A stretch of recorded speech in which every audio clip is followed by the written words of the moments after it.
Hammasi kelib, ishimizdan minnatdor.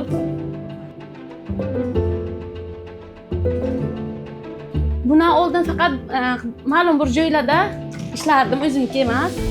Ota-bobom sartarosh o'tgan mana. Bobom pashti 40 yil sartaroshlik qilgan, otam bir 15 yil 20 yil bu ishni qilgan. Xalqqa foydasi tegadigan bir ish qilib qo'yaylik, bir joy qilib qo'yaylik deb faqat taklif kirgizgan otam avvalo. Shu yoshimgacha bir kamga 50 ta shogird chiqarganman. O'zim xohlardim shunaqa xalq uchun chiroyli sharoitli joy qilishdi. Bank tomonidan menga taklif bo'ldi. Keling o'zingizni ish joyingizni alohida oching, sizga kredit ajratamiz, kam foizli. Va o'zim xohlagan jihozlarim bor, xohlagan joyimdan xarid qilib, shu ish faoliyatimni boshladim. Bundan ham kengroq qilmoqchiman ish o'rinlarini. Nafaqat salonchilik, boshqa tadbirkorliklarni ham olib chiqish niyatim bor. Bekor o'tirayotgan vaqt emas o'zida, faqat qonni qaynatib ishlayotgan vaqt o'zida.